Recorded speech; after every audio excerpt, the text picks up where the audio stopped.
Hello and welcome, Thunder Wizards. Today I'm going to be sharing with you a common mistake that a lot of people do that blocks their success. It's really a mindset. And so it makes it even more difficult and insidious because, a fundamental mindset will determine a lot of your thoughts, a lot of your conclusions.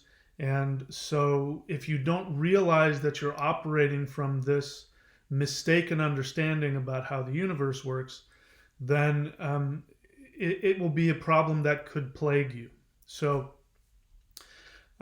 This is the Manifestation Mastery Course video 26A. So, you need to watch this entire video until the end, and then I'm going to give you instructions on where to go to find the very simple solution to turn this problem around and unlock your success. So, in order to understand this, we need to understand that there is a simple process. Doesn't mean that it's easy, because to employ this very simple process, it will go against pretty much everything that you've been taught by society, even by well-meaning people, on how to live a happy life and how to be successful. And that's not anybody's fault. That has been in place ever since the Roman Empire. Ever since empires started taking over the world, empires started shifting people's mindset. And the reason that they did that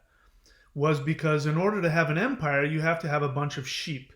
You have to have a bunch of people who are willing to be a cog in the machine.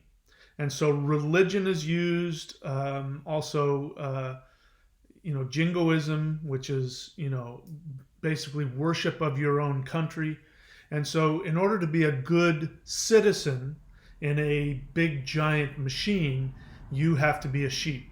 You have to follow. This is what governments have been doing from the beginning. I'm not going to get into all that, except to point out that this very common mistake is associated with a misunderstanding of your relationship to the universe, which is something that we have been, hypnotized into believing. You've been indoctrinated into this belief ever since you were a little kid, even by well-meaning people who are trying to help you. So the very simple process that I have been teaching in order to find your success is, first you have to accept the idea that the universe, meaning not the life force energy, the energy that surrounds you. Just to be clear, there is enough energy just in the air around you that is far beyond what you could possibly imagine. Nuclear bombs, for example, they talk about splitting the atom. That gives you an idea. When you split an atom is really tiny. You split that, the energy that's locked up in that molecular structure, when it's broken, that's huge amounts of energy. And that's a destructive energy, but it gives you an idea of the energy that is surrounding you all the time. So when I say the universe, I'm not talking about God. I'm not talking about some bearded old man who's sitting up and pointing his finger at you and telling you what to do. I'm talking about this life force energy that is surrounding you. And I don't mean life force energy just in the sense of the spiritual new agey sense, although that is part of it. But just from the standpoint of physics, there's just so much inherent energy surrounding you all the time that if you could tap into that energy, it would be unbelievable what you could accomplish. So the universe, that inherent ambient life force energy that surrounds you all the time, that is part of you, that is you, that energy is constantly seeking to help you achieve your greatest potential. So let's talk about potential for a moment. Potential is not, again, God's will. This is, again, this is what empires do. They try to to take the ideas of religion and twist them around so that God becomes the state. You know, we saw this with kings. Kings believed that they were agents of God, and that whatever the king said was true was God's will. And so if the king said to go out and, you know, sacrifice yourself on some foreign soil to whatever, then that was God's will. If it was to whatever it was, you know, to make yourself miserable, then that was God's will. And that's why you had religion and politics have been working so closely together for thousands of years for that very reason. So I'm not talking about that when I say your potential. I'm talking about that you have within you have been programmed with a specific, what I call soul desire. Now, that is your destiny, if you want to call it that. It's your potential. Now, you're not required by the universe to live up to your potential, but if you don't, you will suffer. Now, this isn't punishment. It's not you're disobeying God and he's going to punish you. It just means that you have a destiny that will bring you the greatest satisfaction. So this is important to understand. Your destiny is not to live some horrific, you know, life tragedy. Well, God's will is that I go through this. I hear this all the time. You know, it was God's will that we went through this horrible thing so that we could learn the value of. It doesn't mean that you can't learn valuable lessons through tragedy, but that's not how the universe works. Your soul, before you incarnated as a human being, had a contract with this life force energy of the universe. And you told the universe before you incarnated, you told the universe what your soul wanted to experience and what your soul wanted to bring to all of consciousness. And this is what we call our potential. We can call it our destiny. We can call it our orlog, your dharma. I don't care what word you use, but it is the life path that will bring you the greatest joy and happiness. And it programmed within you. Now, part of the lessons, because your soul also wants to grow in strength and power, and it does that by facing challenges.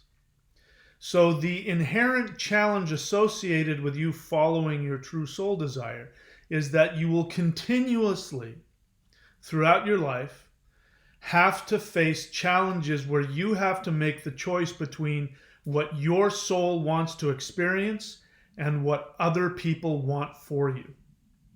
That's why the challenge, you know, when it comes to, you know, governments and religion, is that they want you to become a cog in the wheel so that governments can take your energy and use it to build up their power, their wealth. It's been like this from the beginning of time.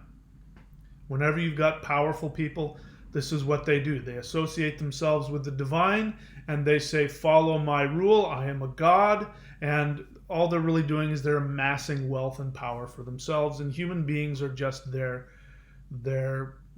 human cattle. They're beasts of burden.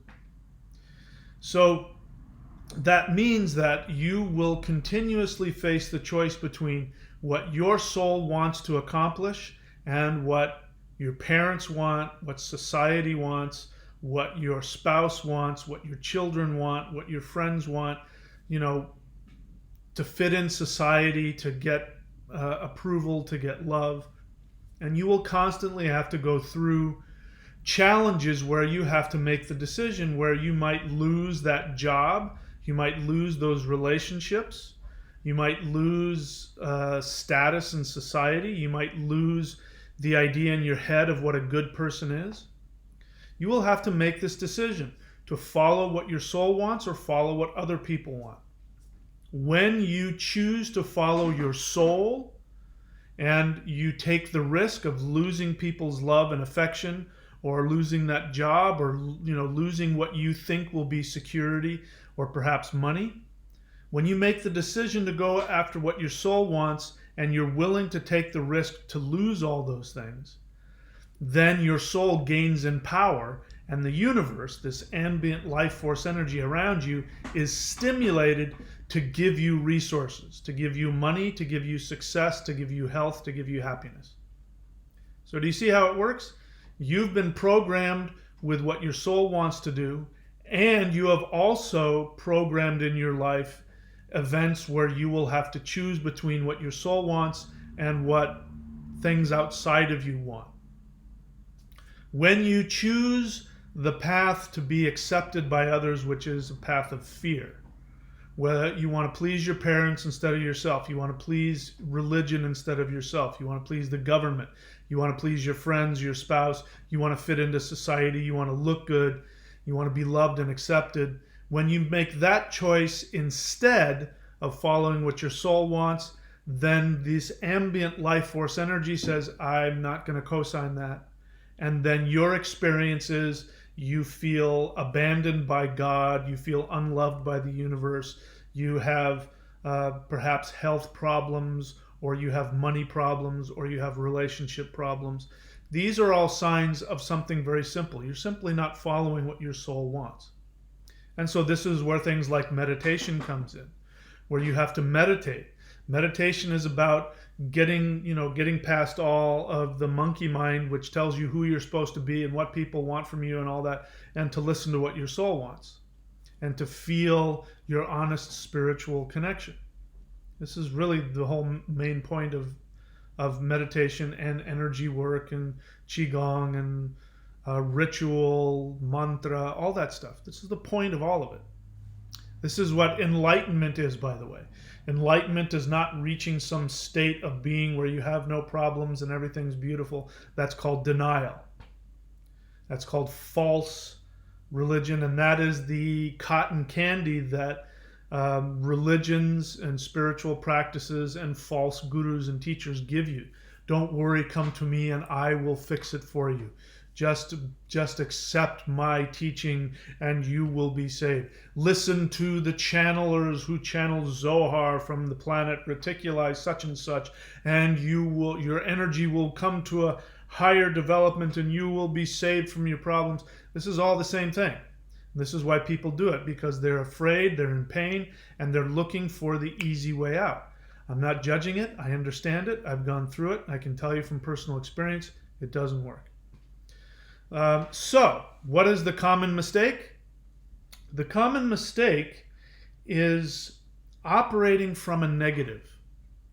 So, I'm going to share with you a question that was given to me by one of my students who is if you go up to thunderwizard.com, you'll see that you can subscribe there. And so people who are subscribers of thunderwizard.com, they can message me and communicate with me. And so one of my subscribers on thunderwizard.com messaged me this question and asked, how did you know, she's asking me, how did you know that acting was not your soul desire? So in case you don't know anything about me, I used to be an actor. I did the whole Hollywood thing. I had co-founded a theater company in Hollywood, and I was directing plays and acting in plays, and I did a little bit of,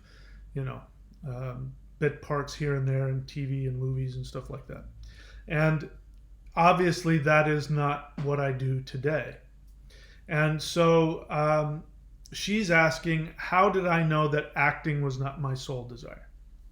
Now, I don't know if she is an actor or not, and she's asking me because she wants to know whether or not it's her soul desire. But regardless of that, the question is coming from a negative. So let's talk about acting for a moment. One of the greatest things I learned as an actor, which is actually an extremely powerful life lesson, is in any moment in a scene, like if you're acting in a scene and you're playing a character and you hear people say, what is my motivation? You hear that a lot. Well, it's because you're trying to figure out what it is the emotional motivation is. You're asking somebody, where is the restroom? But really what you're trying to find out is you're going to listen from them to find something out because you want to find out valuable information. Or, you're asking some woman, when are you going out to on vacation because you're actually waiting to see if she goes out of town because you want to have an affair with. See what I mean? There's always a motivation. This is true in life. People very rarely know what their true motivations are, and even when they do, most of the time we play a game. We behind all kinds of words. So acting is a really great way to understand people. So in order to play a scene well, where people will look at you and believe your character or be emotionally stimulated by watching you, then you have to have a powerful understanding of what your motivation is. Now, people try and come up with motivations as an actor. I want this. I want her to love me. I want this. Those are called positives. I want her to love me. That's a positive. It's a clear positive motivation. You're going towards something. What is a negative would be, I want her to not hate me. That's a negative. It doesn't go anywhere. So this happens a lot. Directors will say, what do you want in that moment? And she'll say, I want him to not hate me. I want him to not fire me. And then the director will say, that's not a positive. You can't play that. You can't play a negative. You can only play a positive. Wanting him not to hate you is not the same as I want him to love me. Wanting him not to fire me is not the same as I want to get a promotion. Those are positives. They go somewhere. So when this individual asked me, how did you know that acting was not your motivation? There's no place to go with that. You're coming from a negative. The question is and always has been, what do I want? Not what do I not want. It's like when you go to a restaurant and the waiter comes up and asks, have you decided? He's not asking you, so what do you not want? Let's go through the entire menu, and then when we've finally gotten rid of all the things you don't want, we'll know what you do want. He's going to say, listen, I don't care what you don't want. Tell me what you do want so I can take your order. I have other, other patrons that I have to, other customers that I have to help. So asking me, how did I know that acting was not my sole desire, doesn't serve you. It does not accomplish what you want. And it's coming from a negative. Now, anybody who works with me, whether you're, unfortunately we don't have the live question and answer for the next almost 90 days. So unfortunately we won't be having those anytime soon. But anytime that somebody leaves a comment or a question, if you can ask me from where you're coming from, if you can ask me from what you want, I can much better answer your questions and help you. Asking me questions like, how did you know that such and such isn't what you wanted, is not telling me what you want, and it doesn't give me the ability to help you. So to that person that asked that question, you're better off telling me why you're asking me that question, because then I can answer you. Don't assume that you know what the best way is to help you. Just come to me from your feelings and what it is that you're going through, what your struggle is. Because then I can get to, you may not know what question to ask me, but if you tell me what the emotional challenge is or the conflict is within you, I can figure out what the real question is that you're asking. So to answer your question, there was never comes a point where I woke up and said, this is not my sole desire, because I wasn't functioning like that. The reason why I didn't become a big famous actor is because I just didn't. The breaks didn't come for me. I went and did the Hollywood thing from, as soon as I got out of college, and I had my theater my degree in theater, and I went out and went after what I believed I wanted at that time, and I went after to become, I put everything into it. I co-founded a theater company and did all that, and I did that for probably a decade. And then I was really tired and burnt out, and people were telling me I was too old, and even though I wasn't, people was telling me I was too old, and I got tired and burnt out, and I decided to do some other things. I did some more acting in some different cities while I was doing other stuff, and I kind of got things, I got the bug out of my system. I got to play King Lear, which was one of my greatest dreams. And so once I had done that, and I no longer was interested in the fame and glory and all that was associated with it, I just gave up and started doing other things.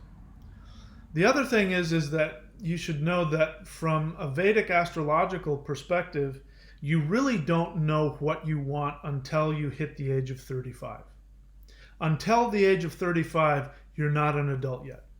You become an adult at around 35. So you'll notice if you've gone through it or you know people and you look back, you can see that when people start to hit their early to mid 30s is when they go through big life changes.